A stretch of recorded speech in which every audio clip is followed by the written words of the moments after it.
হজরতে জাবির বিন আব্দুল্লাহ রাদিয়াল্লাহু তাআলা আনহু ইরশাদ করেন, আমরা নবী করিম সাল্লাল্লাহু তাআলা আলাইহি ওয়া আলিহি সাল্লামের সাথে সফরে ছিলাম। একটি গোত্রের বাগানের কাছে পৌঁছলাম। তো জানতে পারলাম যে এই বাগানের মধ্যে একটি উট রয়েছে, অনেক দুষ্ট উট, যে কাউকেই বাগানের ভিতরে প্রবেশ করতে দেয় না। যেই বাগানের ভিতরে প্রবেশ করে তার উপর হামলা করে দেয়। হযরত জাবির রাদিয়াল্লাহু তাআলা আনহু বলেন যে লোকেরা এই ব্যাপারটা নবী করিম সাল্লাল্লাহু তাআলা আলাইহি ওয়া আলিহি ওয়াসাল্লামের নিকট আরজ করলো। নবী করিম সাল্লাল্লাহু তাআলা আলাইহি ওয়া আলিহি ওয়াসাল্লাম তশরিফ আনলেন এবং বাগানে প্রবেশ করলেন, উটকে ডাকলেন। তখন সে তার গর্দান জমিনের মধ্যে ঘষতে ঘষতে নবী করিম সাল্লাল্লাহু তাআলা আলাইহি ওয়া আলিহি ওয়াসাল্লামের দরবারে উপস্থিত হলো। নবী করিম সাল্লাল্লাহু তাআলা আলাইহি ওয়া আলিহি ওয়াসাল্লাম তার লাগাম আনালেন এবং তার মধ্যে লাগাম লাগিয়ে তার মালিকের কাছে দিয়ে দিলেন।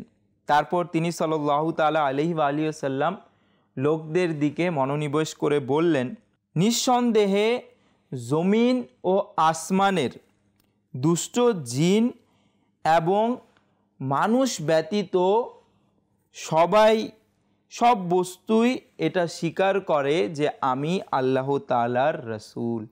মাদিনী চ্যানেলের দর্শক শ্রোতা, এই ঘটনা থেকেও আমরা জানতে পারি যে নবী করিম সাল্লাল্লাহু তাআলা আলাইহি ওয়া আলিহি ওয়াসাল্লামের ক্ষমতা কিরূপ ছিল যে একটি বাকহীন জন্তুও নবী করিম সাল্লাল্লাহু তাআলা আলাইহি ওয়া আলিহি ওয়াসাল্লামের কথা শুনতো, যার কাছে লোকেরা ভয়ে যেতে পারতো না, যে যেই বাগানে প্রবেশ করত তার উপর সে হামলা করে দিত।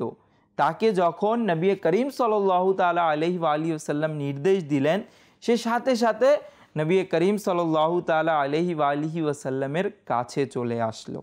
জি প্রিয় ইসলামী ভাইরা, এজন্যই তো আলা হজরত রহমতুল্লাহি তাআলা আলাই বলেন, জমিন ও জামা তুমহারে লিয়ে, মকিন ও মকা তুমহারে লিয়ে। আমরা যা শুনেছি আল্লাহ তাআলা আমাদেরকে বুঝার তৌফিক দান করুক।